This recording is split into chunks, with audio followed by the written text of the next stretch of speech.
Exercise या workout करने के बाद अगर आपके मसल्स में कुछ स्टिफनेस फील होती है, आपको डिस्कम्फर्ट महसूस होता है और उसके बाद ये जनरली कन्फ्यूजन हो जाता है कि ये पेन जो है, ये डिस्कम्फर्ट जो है, ये कैसा है? ये नेचुरल है, ये कॉमन है, ये या फिर ये सीरियस है या फिर ये जो है यूज़फुल है, गुड पेन है या बैड पेन है?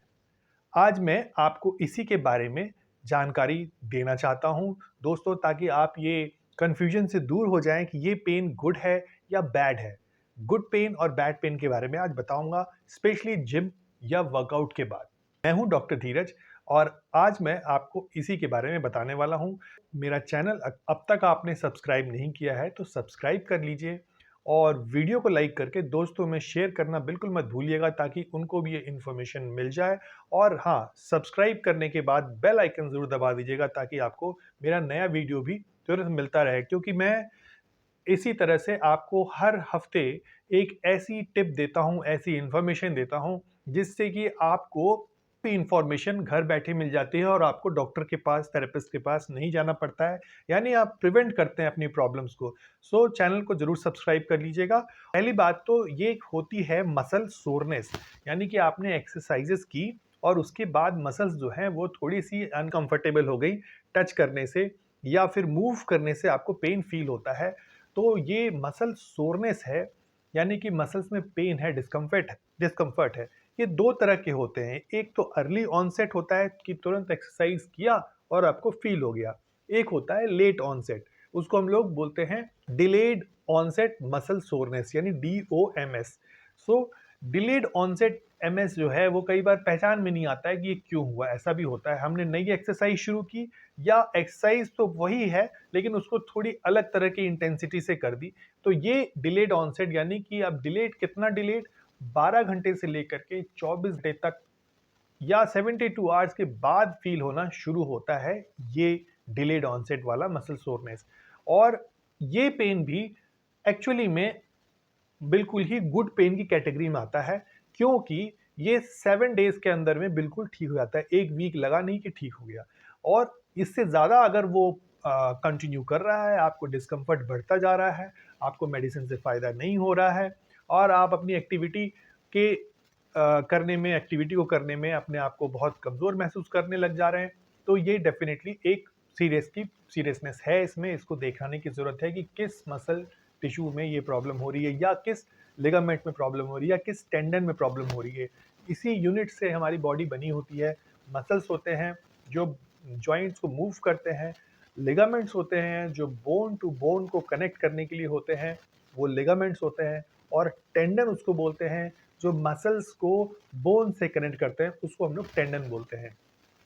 इन सभी यूनिट्स में किसी से भी प्रॉब्लम हो सकती है एक्सरसाइज करने से, अगर हम उसको अनअकस्टम तरीके से या नए तरीके से करें या फिर उसको अनसुपरवाइज्ड वे से करें, तो ये प्रॉब्लम्स हो सकती हैं। सो गुड पेन और बैड पेन में यही फ़र्क है कि गुड पेन जो होगा, गुड पेन इसलिए कहते हैं उसको क्योंकि वो आपको आगे मसल बिल्डिंग में हेल्प करने वाली है, आपको थोड़ा रेस्ट देना है और वो ठीक हो जाएगा। क्यों होता है ये सोरनेस? इसका भी कारण आज मैं आपको बताता हूँ। ये जो लैक्टिक एसिड है, ये बनता है, सभी जानते हैं। इसके अलावा कुछ ऐसे मसल्स के जो सेल्स होते हैं, खासकर जो ब्लड वेसल्स में होते हैं, वो रप्चर होके बाहर निकलते हैं। उनमें से कुछ ऐसे सेल्स होते हैं जो थोड़ी देर के बाद एक्टिव होते हैं, जैसे कि न्यूट्रोफिल्स होते हैं, वो फेगोसाइटोसिस का काम करते हैं। फेगो मतलब खाना, साइटोसिस मतलब सेल की प्रक्रिया, सेल के द्वारा की जाने वाली प्रक्रिया। काफ़ी सारे सेल्स ऐसी प्रक्रिया कर रहे हों। सेल खाने के लिए किसको? जो ऐसे हार्मफुल केमिकल्स रिलीज़ हुए हैं एक्सरसाइज करने से, उनको खाने के लिए, तो वो क्या करते हैं कि नॉर्मल टिश्यू को भी अफेक्ट करते हैं। इसीलिए डिलेड ऑनसेट होता है। ऐसा कुछ एक्सपेरिमेंट्स में ये पाया गया है कि इसलिए डिलेड ऑनसेट होता है। और इस तरह से जो है ये पेन जो है कुछ देर तक परसिस्ट करता है। कैसे प्रिवेंट करें? कैसे प्रिवेंट करें और बैड पेन की कैटेगरीज में क्या-क्या चीज़ें होती हैं? बैड पेन कैसे पहचानेंगे? बैड पेन वो रेस्ट करने से ठीक नहीं होगा। आपने 2 दिन रेस्ट कर लिया या कम कर लिया फिर भी ठीक नहीं हो रहा, उल्टा बढ़ ही रहा है। या आपने दवाइयाँ खाई, खासकर इसके लिए जो हम लोग मेडिसिन एंटी इन्फ्लेमेटरी मेडिसिन्स होती हैं, उनको लेने से भी ठीक नहीं हुआ, यानी कि ये बैड पेन है, इट नीड्स अ इवैल्यूएशन, इसकी जाँच की ज़रूरत है कि ये किस टिश्यूज़ में हो रहा है, इसको कैसे ठीक किया जाए। फिज़ियोथेरेपी में अल्ट्रासाउंड फिज़ियोथेरेपी बड़ी यूज़फुल थेरेपी होती है। इस तरह की स्पोर्ट्स इंजरीज़, इस तरह की मस्कुलर इंजरी या लिगामेंट टिश्यू या टेंडन टिश्यूज़ की इंजरी के लिए बहुत अच्छी होती है। साथ में कुछ एडिशनल एक्सरसाइज़ थेरेपी से वो ठीक हो जाती है। दूसरी बात कि वो पेन जो कि आपको नींद से जगा दे, ऐसा भी पेन जो है वो ठीक नहीं है, उसको भी चेक करने की ज़रूरत है। ऐसा पेन जो आपकी नॉर्मल एक्टिविटी से हट जाने के बाद भी, जो आप एक्टिविटी कर रहे थे जिसमें पेन हो रहा था, यानी कि normal day to day activity यानी कि चलना, सोने में भी पेन हो रहा है, तो ये समझिए कि ये not a good pen, it is a bad pen, it need to be evaluated, it needs to be evaluated. So ये हो गई गुड और बैड पेन को समझने का एक तरीका। अब हम फिज़ियोथेरेपी में कुछ टेक्निक्स है जिसके ज़रिए हम ये समझते हैं कि ये पेन जो है मस्कुलर टिश्यूज़ से ओरिजिन हो रहा है या टेंडन से हो रहा है या दोनों से हो रहा है या लिगामेंट से हो रहा है।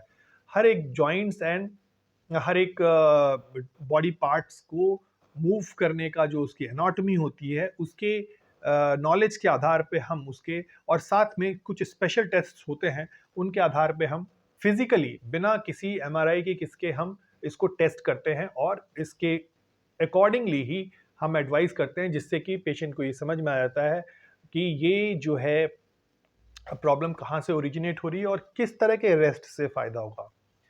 क्योंकि रेस्ट का मतलब ये नहीं है कि आप बिस्तर पकड़ के रेस्ट कीजिए, आपको उस पर्टिकुलर एक्टिविटी से रेस्ट लेना है, बाकी आप सारी चीज़ें बैक जैसे कर रहे थे, वैसे ही कर सकते हैं। कुछ पेन को और भी समझने के एक छोटे से क्राइटेरिया बता दूं कि, और फिर मैं आपको प्रिवेंशन ऑफ ये जो गुड पेन है, यानी कि मसल सोरनेस को कैसे कम किया जा सकता है वो बताऊंगा।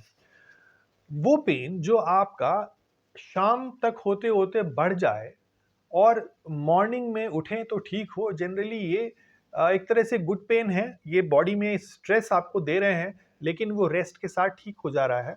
इसका मतलब है कि आप जो है इसके लिए बेटर प्रिपेयर हो रहे हैं, इस तरह की चीज़ों को झेलने के लिए आपकी बॉडी धीरे-धीरे ठीक हो रही है, बेटर हो रही है और अच्छे हो रहे हो आप।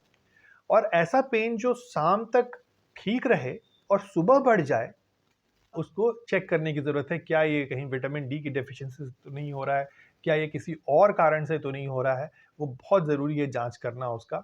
और ज़्यादा एक्सरसाइज़, ओवर एक्सरसाइज़ करने से प्रोटीन का जो ब्रेकडाउन होता है दोस्तों, उसकी वज़ह से हमारी किडनी में भी डैमेज हो सकता है। इसीलिए बहुत over exercise, heavy weight building से बचें।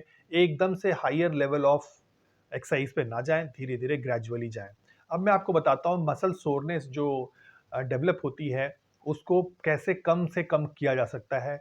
एक उसका तरीका है मसाज, जो डीपर प्रेशर दे करके बाहर की तरफ से बॉडी के सेंटर की तरफ आया जाए, और उस तरह से करके अगर मसाज किया जाता है, तो उससे जो है कई बार देखा गया है कि डिलेड ऑनसेट मसल सोरनेस कम हो जाती है। और दूसरा जो है आइसिंग, आइस करने से भी इसमें कमी आती है। 15 मिनट तक मेजर मसल ग्रुप्स के ऊपर में जिनको आपने एक्शन लिया है, उसके ज़रिए भी कम कर सकते हैं।